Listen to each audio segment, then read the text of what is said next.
बिस्मिल्लाहिर्रहमानिर्रहीम। अस्सलामुअलैकुम। Knowledge lab channel में आप सबको खुशामदीद। और आज की वीडियो में हम MCQs 1 से लेकर 10 तक का जो सॉल्यूशन है वो डिस्कस करेंगे। और पास पेपर है आज हमारे पास 2019 का क्लास 11 मैथमेटिक्स फेडरल बोर्ड। और पार्ट नंबर 2 इसका बहुत जल्द इंशाल्लाह अपलोड कर दिया जाएगा, जिसमें आपको 11 से लेके 20 तक के जो रिमेनिंग MCQs हैं 2019 के पास पेपर के, उनका सॉल्यूशन आपको प्रोवाइड कर दिया जाएगा। इससे पहले 2017 और 18 के जो MCQs हैं उनका सॉल्यूशन जो है वो अपलोड कर दिया गया है, तो आप प्लेलिस्ट में भी देख सकते हैं। इसके अलावा डिस्क्रिप्शन में भी जो है उनका लिंक आपको प्रोवाइड कर दिया जाएगा। तो लेट्स स्टार्ट टुडेस वीडियो। तो दिस इज़ MCQ नंबर 1। तो MCQ नंबर 1 में क्या है, what is the range of y equals to sine inverse of x। Inverse sine function है और इसका आपसे रेंज पूछ रहा है कि रेंज क्या है इसकी। अब देखिए, रेंज जो है वो कहते हैं फंक्शन की आउटपुट को, और जो फंक्शन की इनपुट होती है वो उसका डोमेन कहलाता है। और बुक में पेज नंबर 395 पर आपको पूरा एक टेबल जो है मौजूद है यहाँ पे बुक में, जिसमें जो फंक्शंस हैं ट्रिग्नोमेट्रिक फंक्शंस और उनके जो इन्वर्स फंक्शन हैं सबके डोमेन और रेंज आपको यहाँ पर मिल जाएंगे। बाकी थोड़ा सा इसको मैं आपको समझा दूँ ताकि आपको आसानी हो जाए याद करने में। देखिए, इन्वर्स फंक्शन जब भी आपको नज़र आए तो उसका मतलब जो है आपको रिज़ल्ट में क्या मिलेगा, एंगल ही मिलेगा। तो आपने ये देखना होता है कि मैक्सिमम और मिनिमम वैल्यू क्या हो सकती है फ़ंक्शन की, और कौन सी ऐसी वैल्यूज़ हैं जिन पर फंक्शन क्या हो जाएगा, अनडिफाइंड हो जाएगा। आपने ये चीज़ें बस देखनी होती हैं। देखिए, इन्वर्स साइन फंक्शन है। अब इन्वर्स जो फंक्शन है वो आपको देगा एंगल की वैल्यू, यानी कि एंगल जो है रिज़ल्ट आता है हमारे पास। अब देखें, साइन की जो मैक्सिमम और मिनिमम वैल्यूज़ हैं वो 1 और -1 है। और जो कॉरस्पॉन्डिंग एंगल्स हैं, यानी कि 1 के लिए जो एंगल होता है वो 90 डिग्री होता है, साइन 90/1 होता है। और साइन -90 यानी कि -π/2 पर जो साइन की वैल्यू है वो होती है -1। ठीक है, या तो 270 डिग्री कह लें या फिर आप जो है वो कह लें उसको -90 डिग्री। तो साइन की जो मैक्सिमम और मिनिमम वैल्यूज़ हैं वो हैं 1 और -1, और कोई भी ऐसी वैल्यू नहीं है जिस पर साइन जो है वो अनडिफाइंड हो।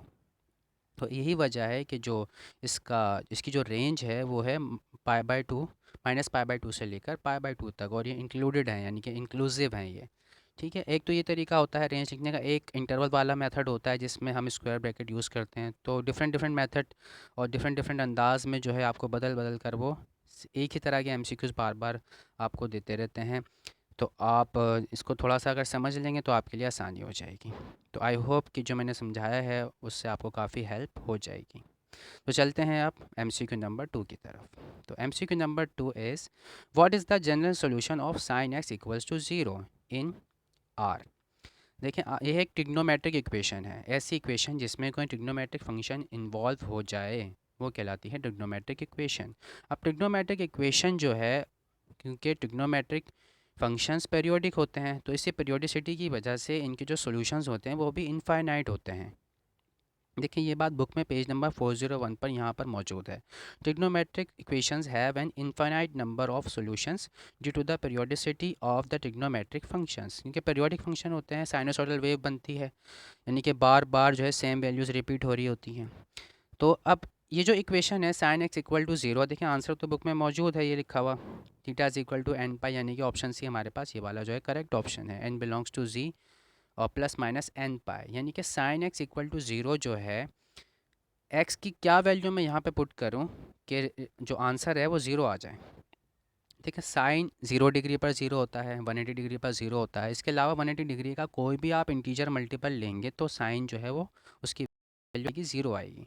तो इसीलिए जो इसका जनरल सोल्यूशन है वो क्या है, +-n पाई। n यहाँ पे क्या है, इंटीजर है। इंटीजर आपको पता है 0 होते हैं, 0 होता है सारे पॉजिटिव नंबर 1 2 3 4, और सारे negative number -1 -2 -3 and so on. तो इस तरह से जो जनरल सोल्यूशन है वो साइन x इक्वल टू 0 का, this is option C is the correct answer. Book में पेज नंबर 401 पर आपको ये चीज़ मिल जाएगी। तो चलते हैं अब नेक्स्ट MCQ की तरफ।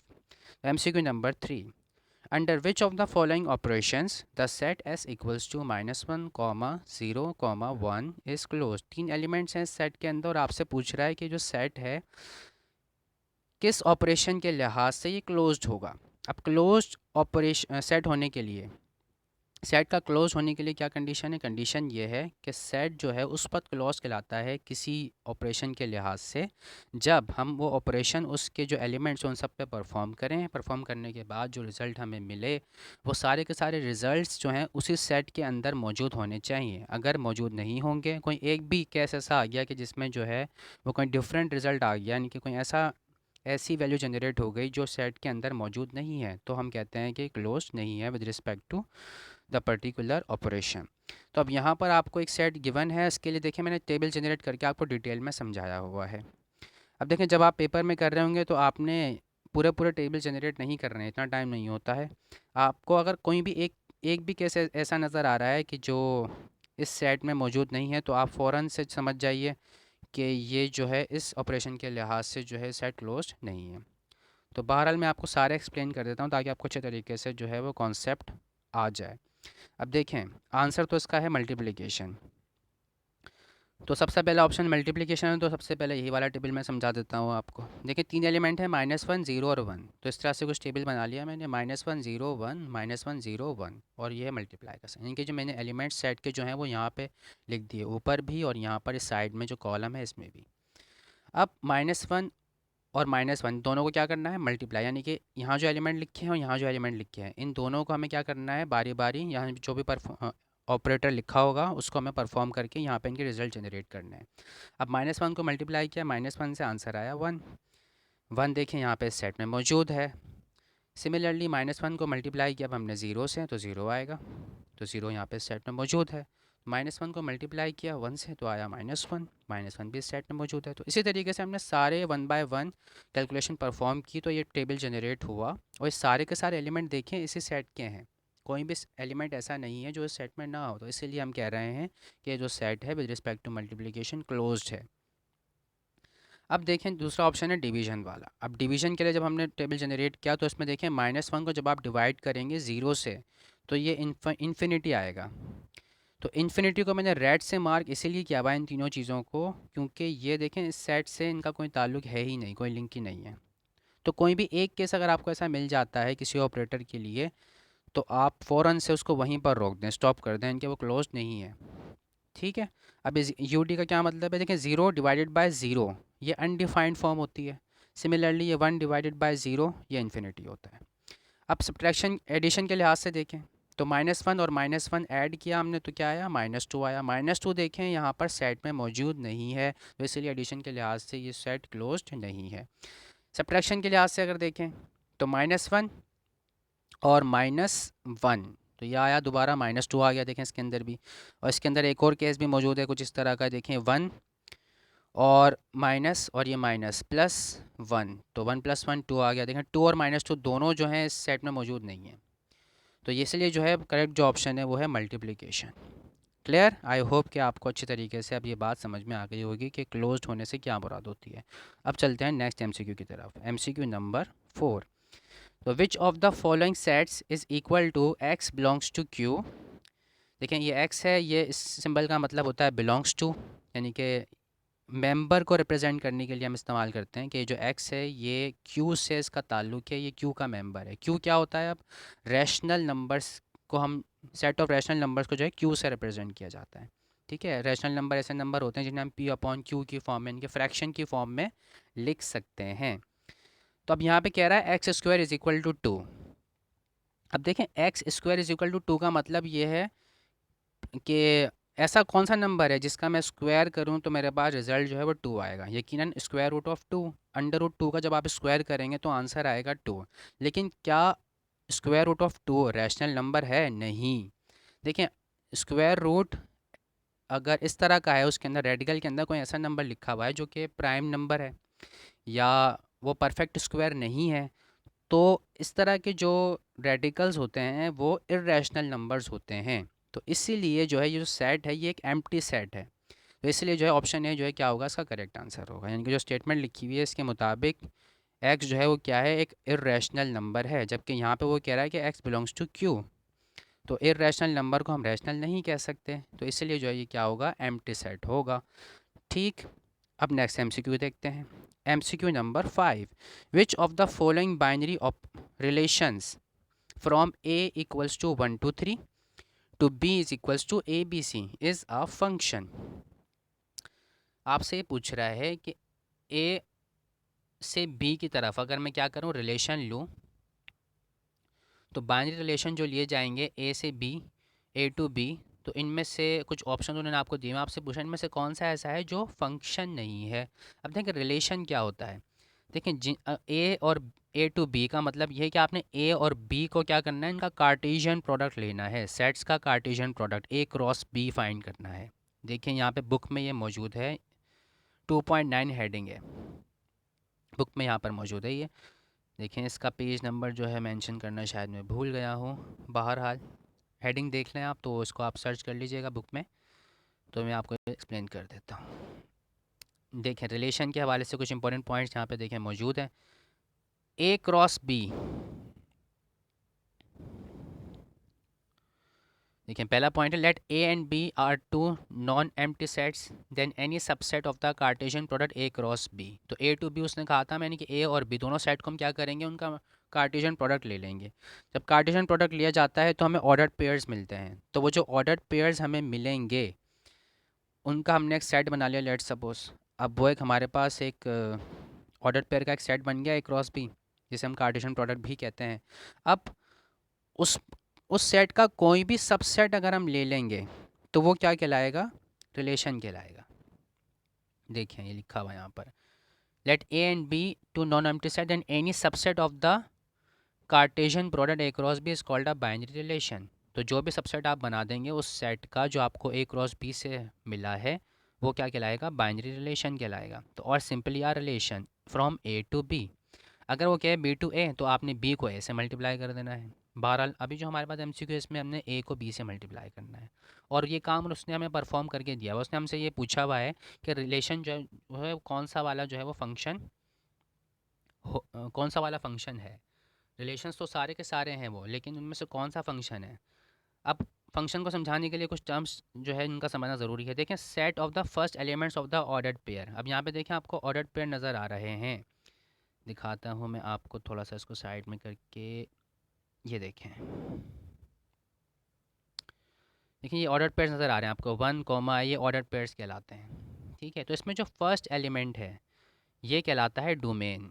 ठीक है, फर्स्ट एलिमेंट जो है क्या कहलाता है, डोमेन कहलाता है। और जो सेकंड एलिमेंट है वो कहलाता है रेंज है, यानी कि इसमें 1 2 और 1 ये क्या है, डोमेन है, और ए बी सी जो है क्या है, रेंज है। ठीक, तो अब ये रिलेशन तो समझ में आ गया। अब फंक्शन के लिए क्या क्या शराइत हैं, कब कहलाएगा फंक्शन और कब नहीं कहलाएगा, तो इसको ज़रा समझ लें।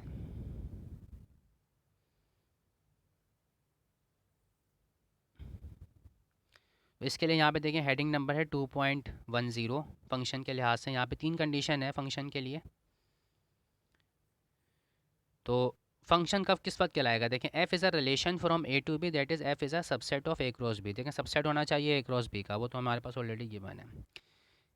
डोमेन जो है फंक्शन का वो इक्वल होना चाहिए ए के, यानी कि जो पहले वाला सेट था ए क्रॉस बी में, जो पहले वाला सेट था, डोमेन जो है वो उसके इक्वल होगी, वो जो है डोमेन होगा उसका। तो first element of no two pairs of F are equal. अब वो कह रहा है कि डोमेन वाले जो एलिमेंट्स हैं वो रिपीट नहीं होने चाहिए, अगर रिपीट हो गए तो वो फंक्शन नहीं कहलाएगा। तो ये चीज़ हमें यहाँ पे एमसीक्यू के अंदर चेक करनी, this is the punch line.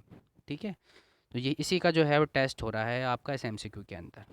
तो अब यहाँ पे आप इस पॉइंट को ध्यान रखिए और बाकी जितने भी ऑप्शन हैं अब उनको देखिए। देखिए पहला एलिमेंट जो है वो होता है डोमेन। देखें इसमें देखें 1 2, देखें दोबारा यहाँ से 2 रिपीट हो गया, तो इसका मतलब ये ऑप्शन क्या हो गया, गलत हो गया, यानी कि ये फंक्शन नहीं है। अब यहाँ पर आ जाएं बी में, इसमें देखें 1 2 और 1, 1 और 1 देखें रिपीट हो गया, इसका मतलब ये भी फंक्शन नहीं है। 1 1 रिपीट हो गया तो ये भी फंक्शन नहीं है। लास्ट रह गया हमारे पास डी, इसमें देखें 1 2 3, तीनों की तीनों डिफरेंट हैं, इसका मतलब यही जो है हमारा करेक्ट आंसर है, और ये जो रिलेशन है ये फंक्शन है। अब चलते हैं नेक्स्ट एमसीक्यू की तरफ। MCQ number 5, sorry MCQ number 6। तो एमसीक्यू नंबर 6 में कह रहा है let A and B be the square matrices of the same order. देखो ए और बी जो है वो कह रहा है स्क्वायर मैट्रिक्स हैं। स्क्वायर मैट्रिक्स ऐसा मैट्रिक्स होता है जिसमें कॉलम्स और रोज़ दोनों क्या होती हैं, वो बराबर होती हैं, सेम ऑर्डर के हैं, दोनों दोनों का ऑर्डर बिल्कुल सेम है, यानी कि अगर एक 2 बाई 2 है तो दूसरा भी 2 बाई 2 का ही है। तो which of the following is true about A and B, इसमें से एक पूछ रहा है कौन सी जो स्टेटमेंट है वो सही होगी इनके लिए। अब ऑप्शन ए में कह रहा है determinant A is equal to determinant B. अब देखें डिफरेंट अगर वैल्यूज़ हों मैट्रिक्स की तो डिटर्मिनेंट क्या होता है, डिफरेंट होता है। तो इन जनरल ये बात गलत है, तो ऑप्शन है हमने छोड़ दिया। अब बी तो जो है वो करेक्ट है, इसको मैं लास्ट में बताता हूँ आपको। ऑप्शन सी देखें आप, determinant A plus B is equal to determinant A plus determinant B. कह रहा है ए और बी को ऐड करें, उनका डिटर्मिनेंट ले लें, या फिर आप डिटर्मिनेंट ए का लें पहले, उसके बाद फिर डिटर्मिनेंट लें बी का, और फिर उसको दोनों को ऐड करें। तो अगर आप कोई रैंडमली कोई भी मैट्रिक्स ले लेंगे तो उनकी जब एडिशन परफॉर्म करेंगे और यानी कि ये पूरा आप फंक्शन परफॉर्म करके देखेंगे तो ये बात आपको पता चल जाएगी कि ये जो आंसर है ये गलत है। ठीक है, ऑप्शन डी देखें, इसमें देखें ए और बी और ए, अगर मैं ए को बी से मल्टीप्लाई करूं या बी को ए से मल्टीप्लाई करूं तो इन जनरल मैट्रिक्स की जो मल्टीप्लिकेशन है वो कम्यूटेटिव नहीं होती, यानी कि ऑर्डर मैटर करता है। ठीक है, ऑल्दो कि उसने हमें कहा है कि स्क्वायर मैट्रिक्स है, यानी कि मैट्रिक्स मल्टीप्लिकेशन पॉसिबल तो हो जाएगी, लेकिन जो रिज़ल्ट आएगा वो सेम नहीं आता, कम्यूटेटिव नहीं होता इन जनरल। कुछ स्पेशल केसेस में ऐसा हो सकता है कि आ जाए इक्वल, लेकिन इन जनरल जो है ये करेक्ट नहीं है। तो लास्ट ऑप्शन रह गया हमारे पास, देखें ऑप्शन बी। अब ये कैसे सही है मैं समझाता हूँ आपको। देखें इसमें कह रहा है ए और बी को मल्टीप्लाई करें और उसका डिटर्मिनेंट ले लें। यहाँ पे कह रहा है ए और बी को मल्टीप्लाई करें और फिर उसका ट्रांसपोज लें। ठीक है, और बाद में ट्रांसपोज लेने के बाद उसका डिटर्मिनेंट लें आप। ठीक है, तो ए और बी को यहाँ पे मल्टीप्लाई करें या चाहे यहाँ पे मल्टीप्लाई करें, दोनों का आंसर क्या आएगा, सेम आएगा। अब अगर दोनों का आंसर सेम आ रहा है, ठीक है, तो ट्रांसपोज लेने से जो है कोई फ़र्क नहीं पड़ता डिटर्मिनेंट की वैल्यू पर। यानी कि आप कोई भी एक मैट्रिक्स ले लें और उसका आप क्या करें, ट्रांसपोज लें, लेकर डिटर्मिनेंट निकालें एक बार, और एक बार वैसे ही बगैर ट्रांसपोज लिए निकालें, तो दोनों वैल्यू हमेशा क्या आएंगी, सेम आएंगी। तो इन जनरल ये बात जो है वो क्या है, करेक्ट है। ठीक है, क्लास 9 में भी आपको ये प्रॉपर्टी मिलेगी कि डिटर्मिनेंट ऑफ ए जो है ये इक्वल होता है डिटर्मिनेंट ऑफ ए ट्रांसपोज के। ठीक है, तो this is the correct option. Now MCQ number 7। MCQ number 7 में कह रहा है if two roots of a cubic equation are 0 and iota, I लिखा हुआ है आयोटा है ये, अंडर रूट -1 जिसका मतलब होता है complex number, then the cubic equation is. देखो कोई भी इक्वेशन अगर आपको दी हुई है और आप रूट्स जो हैं उसके गिवन है, तो देखो रूट आपको पता है कि इक्वेशन को क्या कर देते हैं, सेटिस्फाई कर देते हैं। ठीक है, ये आसान तरीका बता रहा हूँ, नीचे देखें पूरा इसका सोल्यूशन जो प्रॉपर सोल्यूशन है वो मौजूद है। तो ज़ीरो और आयोटा देखें दोनों इसके रूट हैं, तो सबसे पहले मैं आपको ज़ीरो पुट करके दिखाता हूँ इनमें इक्वेशन में, तो सेटिस्फाई करना चाहिए इसको। देखिए ऑप्शन ए में अगर मैं ज़ीरो पुट करूँ तो यहाँ भी ज़ीरो आ जाएगा, यहाँ भी ज़ीरो आ जाएगा, ज़ीरो माइनस ज़ीरो ज़ीरो आएगा, यानी कि सेटिस्फाई होगा इक्वेशन। यहाँ पे अगर ज़ीरो पुट किया जाए तो ज़ीरो -1 आएगा, -1 तो सेटिस्फाई नहीं हो रही, यानी कि ये ऑप्शन तो गया। ऑप्शन सी में भी यही होगा, देखें 0 + 1 इज़ इक्वल टू 0, तो ये 0 + 1 1 आएगा आंसर, यानी कि सेटिस्फाई नहीं होगी इक्वेशन, यानी कि ऑप्शन बी और सी तो चले गए। अब रह गया ऑप्शन ए और ऑप्शन डी। तो ऑप्शन ए और डी को फाइनलाइज करने के लिए हम आयोटा को जो है वो पुट करके चेक करेंगे। देखो जीरो इसमें अगर पुट करोगे तो 0³ + 0 इज इक्वल टू 0, 0 + 0 0 आएगा, यानी कि इक्वेशन सेटिस्फाई हो जाएगी। और जब आयोटा इसमें आप पुट करोगे, इसमें अगर पुट करेंगे आयोटा, तो आयोटा क्यूब का मतलब होता है आयोटा स्क्वायर इंटू आयोटा, तो आयोटा स्क्वायर इंटू आयोटा का मतलब होता है माइनस में आयोटा, और यहाँ पे भी आयोटा होगा तो ये माइनस में 2 आयोटा आ जाएगा, यहाँ पर ज़ीरो तो नहीं आएगा, तो इसलिए ये ऑप्शन गया। अब लास्ट ये रह गया, तो आयोटा क्यूब का मतलब होता है iota square into iota, iota square का मतलब होता है -1, जब आयोटा से मल्टीप्लाई होगा तो माइनस में आयोटा आएगा, और यहाँ पे प्लस में आयोटा था तो कैंसिलेशन होने के बाद ज़ीरो वैल्यू आ जाएगी। ठीक है, आपके पास कैलकुलेटर मौजूद होगा तो आप बआसानी कैलकुलेशन जो है उसमें परफॉर्म करके देख पाएंगे, इतनी मतलब मुश्किल नहीं होगी। मैं आपको वैसे ही वर्बली बोल कर बता रहा हूँ तो इसलिए टाइम थोड़ा ज़्यादा लग रहा है। बाकी इसका प्रॉपर सोल्यूशन देखें यहाँ पे मौजूद है। देखें दो रूट्स हैं हमारे पास, यानी कि एक्स की वैल्यू 0 है, एक्स की वैल्यू है आयोटा। ठीक है, अब एक्स की वैल्यू जो आयोटा है, आयोटा का मतलब होता है अंडर रूट -1, तो अंडर रूट -1 स्क्वायर रूट ख़त्म करने के लिए मैंने लिया दोनों साइड पे स्क्वायर, स्क्वायरिंग कर दी, स्क्वायर से स्क्वायर रूट कैंसिल हो जाएगा, तो ये यहाँ पे रह जाएगा -1। जब -1 को दूसरी तरफ लेके जाएंगे तो ये आ जाएगा X square + 1 is equal to 0। ठीक है, यानी कि जिस तरह से हम इक्वेशन सॉल्व करके रूट निकालते हैं वही ऑपोजिट प्रोसेस में कर रहा हूँ यहाँ पे एक तरह से देखा जाए। तो वहाँ पे जब दो चीज़ें मल्टीप्लाई होके आ रही होती हैं तो फिर हम आइदर और करते हैं। तो यहाँ पे देखिए हमारे पास दो रूट्स मौजूद हैं, इनको मैंने कंबाइंड करके एक इक्वेशन बना दी है। ठीक है, यानी कि या तो x जो है वो 0 के इक्वल है या फिर एक्स स्क्वायर प्लस 1 0 के इक्वल है, या यूँ कह लेंगे इन दोनों इक्वेशंस को मैंने मल्टीप्लाई कर दिया तो ये इक्वेशन मेरे पास बन गई है। तो x को जब मैंने एक्स स्क्वायर प्लस 1 से मल्टीप्लाई किया तो मेरे पास x cube plus x is equal to 0 generate हो। ऑप्शन डी है, तो ऑप्शन डी जो है इसका करेक्ट आंसर होगा।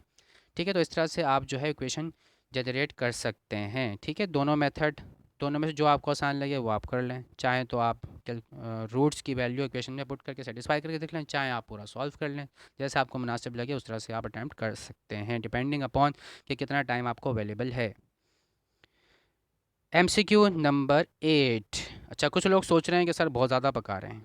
जनाब, मैं आपको कोशिश कर रहा हूँ कि जो MCQ है उसका कॉन्सेप्ट आपको अच्छी तरह से समझ में आ जाए, ताकि अगर MCQ में थोड़ा सा रद्दोबदल भी कर दिया जाए तो आप इजीली उसको सॉल्व कर लें। ठीक है, तो पकने की ज़रूरत नहीं है, थोड़ा सा मुस्कुराइए, वीडियो को पॉज करके थोड़ा सा ब्रेक लीजिए, कुछ भी इंटरटेनमेंट करके थोड़ा बहुत घूम घुमा के फिर वापस आ जाइए। क्या मसला है जनाब? ठीक है, वीडियो डाउनलोड कर लें, बार बार देख लें उसको, क्या मसला है। चलें जी, MCQ number 8, what could be the partial fractions of. अब देखें यहाँ पे आपसे वो पूछ रहा है पार्शियल फ्रैक्शन, और आपको एक ये एक्सप्रेशन यहाँ पे गिवन है, एक फ्रैक्शन गिवन है। अब नेक्स्ट पेज पर जाकर मैं आपको समझाता हूँ इसके बारे में। ठीक है, नेक्स्ट स्लाइड पर देखें, यहाँ पर देखिए, ये मैंने यहाँ पे कॉपी कर लिया है क्वेश्चन, ये हमें फ्रैक्शन गिवन थी। अब सबसे पहले देखें, ये जो वेरिएबल है हाईएस्ट पावर, इसमें वेरिएबल की क्या है 2 है, यानी कि इसकी डिग्री क्या हुई 2, सेकेंड डिग्री का पॉलिनोमियल हुआ ये। नीचे जो चीज़ मौजूद है वो है x-2 और x³ -8। तो आपने वेरिएबल की जो हाईएस्ट पावर मौजूद होती है ब्रैकेट में, उनका प्रोडक्ट लेके देखना होता है कि हाईएस्ट पावर क्या बन रही है। ठीक है, देखिए यहाँ पे x की पावर है 3, यहाँ पे x की पावर है 1, तो 3 + 1 क्या हुआ 4, यानी कि इसकी जो डिग्री हुई वो 4 डिग्री, यानी कि 4 डिग्री का पॉलिनोमियल है। तो 2 जो है वो 4 से क्या है लेस है। अगर न्यूमरेटर वाले पॉलिनोमियल की डिग्री डिनोमिनेटर वाले पॉलिनोमियल की डिग्री से लेस हो तो फ्रैक्शन जो है वो प्रॉपर फ्रैक्शन कहलाती है। ठीक है, तो प्रॉपर फ्रैक्शन में हमें डिवीजन वगैरह करने की ज़रूरत नहीं पड़ती, इम्प्रॉपर में ज़रूरत पड़ती है। ठीक है, तो यहाँ पे मैंने इसीलिए लिखा है कि प्रॉपर फ्रैक्शन है, डायरेक्टली हम सॉल्व करेंगे। अब यहाँ पे देखें फैक्टर्स बन सकते हैं इनके, ये जो फॉर्म चीज़ नज़र आ रही है आपको x³ -8, ये यहाँ पे a³ - b³ का फॉर्मूला अप्लाई हो सकता है। सबसे पहले मैंने फॉर्मूला कंप्लीट करके दिखाया है, x³ - 2 यानी क्यूब पावर लगाई मैंने, अंदर लिखा 2, जब 2 की पावर 3 को मैं वापस खोलूँगा तो ये वही 8 आ जाएगा, देखें। ठीक है, तो इसका मतलब इसको हम इस तरह से लिख सकते हैं, यानी कि a³ - b³ का फॉर्मूला इस पर अप्लाई किया जा सकता है। अब a-b a² प्लस में ab प्लस में b² के इक्वल होता है, ये फॉर्मूला हमने अप्लाई कर दिया तो ये चीज़ बनी।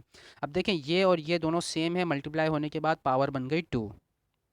ठीक है, अब ये जो केस नज़र आ रहा है आपको, ये है रिपीटेड फैक्टर वाला। ठीक है, तो पार्शियल फ्रैक्शन इसकी जो लिखी जाती हैं वो कुछ इस तरह से लिखी जाती हैं, यानी कि x-2 देखें इसकी पावर 2 है, यानी कि बार बार रिपीट हो रहा है ये।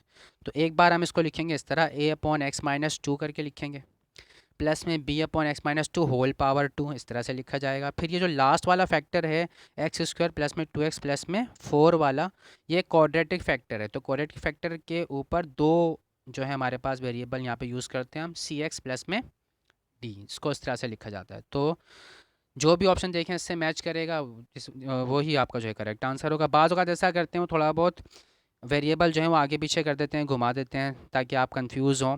तो आप प्रॉपर सॉल्व करके इसको आराम से सुकून से जब मैच करेंगे तो आपको करेक्ट आंसर मिल जाएगा। ठीक है, तो इसका जो करेक्ट ऑप्शन है देख लें यहाँ पर, option D is the correct answer. ठीक है, सॉल्यूशन मैंने आपको पूरा प्रोवाइड कर दिया है, आप उसको अच्छे तरीके से उम्मीद है कि समझ गए होंगे। अब चलते हैं MCQ नंबर 9 की तरफ।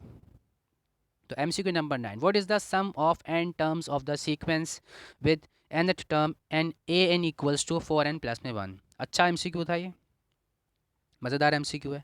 सॉल्यूशन दिखाता हूँ इसका मैं आपको, इसकी जनरल टर्म जहन में रख लें, वहाँ पे मैंने इसको कॉपी किया हुआ है अगले स्लाइड पर समझाने के लिए आपको। देखें अब इधर, तो जनरल टर्म लिखी हुई a n is equal to 4n plus में 1 by putting n is equal to 1 2 3 4। देखो n की वैल्यू हम जनरल टर्म में पुट करके पूरा सीक्वेंस जनरेट कर सकते हैं।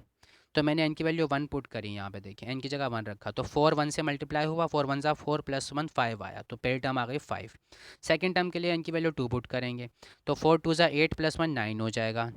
थर्ड टर्म के लिए 4 3 ज़ा 12 +1 13 आ जाएगा। इसी तरह 4 टर्म के लिए 4 4 जा 16 +1 17 आ जाएगा। ठीक है, अब हमने यहाँ पे देखा कि कॉमन डिफरेंस पाया जा रहा है इनके अंदर। 9 में से मैंने 5 को माइनस करा, सेकंड टर्म में से फर्स्ट टर्म को माइनस करा, और थर्ड टर्म में से सेकंड टर्म को माइनस करा, 13 माइनस 19, तो दोनों में कॉमन डिफरेंस है।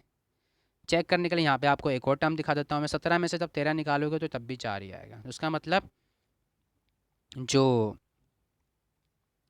सीक्वेंस हमारे पास मौजूद है वो एक क्या है, AP है, यानी कि एरिथमेटिक प्रोग्रेशन है ये। तो अरिथमेटिक प्रोग्रेशन के लिए जो फॉर्मूला होता है सम टू n टर्म्स के लिए, n टर्म का हमें सम निकालने के लिए कहा है उसने MCQ में। तो समेशन फाइंड करनी है तो सम टू n टर्म के लिए फॉर्मूला है, दो फॉर्मूले होते हैं हमारे पास, एक तो फर्स्ट टर्म और लास्ट टर्म वाला होता है, यानी कि n/2 into a plus l, एक तो ये फार्मूला है। इसके अलावा ये वाला फार्मूला है जिसमें कॉमन डिफरेंस इन्वॉल्व हो जाता है। तो यहाँ पर हमें सम टू n टर्म निकालना है, लास्ट टर्म का हमें पता नहीं है, तो इसलिए हम ये वाला फॉर्मूला इस्तेमाल कर रहे हैं, n/2 इंटू 2a प्लस में n-1 इंटू डी डी। यहाँ पर कॉमन डिफरेंस है, a फर्स्ट टर्म है और n नंबर ऑफ़ टर्म्स है, और n की वैल्यू हमें नहीं दी गई, n की फॉर्म में ही हमें आंसर बताना है। तो फर्स्ट टर्म क्या है, 5, फर्स्ट टर्म 5 है, डी जो है हमने निकाल लिया है 4, कॉमन डिफरेंस, सारी वैल्यूज हमने पुट की, सिंप्लीफिकेशन की।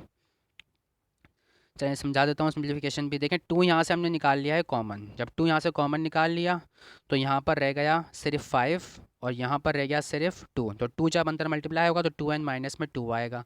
ठीक है, और ये वाला 2 ये वाला 2 से कैंसिल हो जाएगा, 5 माइनस 2 3 आएगा, 3 प्लस 2n। ठीक है, वहाँ MCQ में जो आंसर लिखा हुआ है वो 2n प्लस 3 करके लिखा हुआ है इन्होंने, तो वही ऑप्शन जो है हमारे पास करेक्ट है, ये रहा n इंटू 2n प्लस में 3। अब last MCQ, What is the sum of the series 1 plus 1/3 plus 1/9 plus dot dot dot. देखिए इनफाइनाइट सीरीज़ है ये, ठीक है, तो इनफाइनाइट सीरीज़ है ये, उसने एंड टर्म नहीं कहा, कुछ नहीं कहा आपसे, ठीक है, डॉट डॉट डॉट लगे हुए मतलब कंटिन्यू चलती जा रही है, तो इनफाइनाइट सीरीज़ हुई। ठीक है, अब यहाँ पे देखें इसका सोल्यूशन, तो सम टू इन्फिनिटी, एस इन्फिनिटी का सिंबल मैंने यूज़ किया है, कॉमन रेशो पाया जा रहा है, कौन सी प्रोग्रेशन के अंदर रेशो कॉमन होता है या कौन सा सीक्वेंस में रेशो कॉमन होता है, तो आपका जवाब होना चाहिए, अगर आपने पढ़ लिया है तो GP। तो ज्योमेट्रिक प्रोग्रेशन या ज्योमेट्रिक सीक्वेंस के अंदर जो है रेशो क्या रहता है, कॉमन रहता है। देखिए सेकेंड टर्म को मैंने फर्स्ट टर्म से क्या किया, डिवाइड किया, यानी कि रेशो लिया इनका 1/3 divided by 1। Similarly second term का रेशो लिया थर्ड टर्म का रेशो लिया सेकेंड टर्म के साथ, तो 1/9 रेशो 1/3, दोनों का आंसर क्या आएगा, 1/3 आएगा। अब 1/3 कॉमन रेशो मोड R जो है क्या है, लेस देन 1 है, मतलब लेस देन 1 होती है इनफाइनाइट ज्योमेट्रिक सीक्वेंस के लिए। कॉमन रेशो की वैल्यू अगर 1 से लेस हो तो ऐसी सीरीज़ क्या होती है, कन्वर्जेंट होती है। अगर इक्वल टू 1 या ग्रेटर देन 1 हो तो उस केस में जो है डाइवर्जेंट केस होता है और सम एग्जिस्ट नहीं करता। ठीक है, फिलहाल ये एग्जिस्ट कर रहा है और कन्वर्जेंट हमारे पास सीरीज़ है। फॉर्मूला होता है a/1 minus r, a first term है, आर कॉमन रेशियो है, वैल्यूज पुट की, सिंप्लीफिकेशन की, तो 3/2 हमारे पास आंसर इसका आ गया है। ठीक है, that's why the correct answer is 3/2, option B is correct answer. तो थैंक यू सो मच पकने के लिए इतना ज़्यादा। आई होप कि आपको समझ में आई होंगी चीज़ें, और उम्मीद है कि आपके जो MCQs हैं वो अच्छे हो जाएंगे और आपकी तैयारी अच्छे से हो जाएगी। तो thanks for watching, please like comment share and subscribe knowledge lab, और ईमेल भी कर सकते हैं, आप कोई सजेशन देना चाहें तो वो भी दे सकते हैं। और बिल्कुल मैं आपकी सजेशन अगर आप देंगे कि किस तरह की वीडियोस मज़ीद किस सब्जेक्ट के लिहाज से बनानी चाहिए, फ़िज़िक्स मैथ्स और केमिस्ट्री और फेडरल बोर्ड या कराची बोर्ड, इसमें से आप जो भी सिलेक्ट करना चाहें या कोई भी टॉपिक आप बताना चाहें, ओ लेवल्स के हवाले से भी कोई टॉपिक फ़िज़िक्स मैथ्स या केमिस्ट्री का आप बताना चाहें तो बता सकते हैं। मैं पूरी कोशिश करूँगा कि उस पर कोई अच्छी आपकी मर्ज़ी के मुताबिक, यानी कि जो आपकी रिक्वायरमेंट को पूरा कर सके, वो वीडियो बनाकर अच्छी से अच्छी आपको अपलोड करके दूँ। ठीक है, thank you so much for watching, और कमेंट्स में लाजमी बताया करें कि कैसी लगी आपको वीडियो, ताकि उससे थोड़ी हमारी हौसला अफजाई होती है, पता चलता है कि हमारी मेहनत जो है वो ज़ाया नहीं जा रही। तो काइंडली कमेंट ज़रूर किया करें, और अच्छी लगा करें तो शेयर भी किया करें, सब्सक्राइब भी किया करें। ये सारी बातें आखिर में इसलिए कर रहा हूँ क्योंकि काम की बात सारी पहले बता चुका हूँ। ठीक है, उम्मीद है कि आप सबको जो है चैनल पसंद आ रहा होगा, वीडियोस पसंद आ रही होंगी, और शेयर करें, सब्सक्राइब करें, अगर सब्सक्राइब नहीं किया, और कमेंट्स भी हमें बताएं कि और मज़ीद इम्प्रूवमेंट हम किस तरह से ला सकते हैं, हमारी क्या-क्या गलतियाँ हैं, क्या-क्या ख़ामियाँ हैं, हमें बहुत खुशी होगी। तो थैंक यू सो मच। अल्लाह हाफ़िज़। अपना बहुत सारा ख़्याल रखें और जम के पढ़ाई करते रहें। Thank you so much. अल्लाह हाफ़िज़।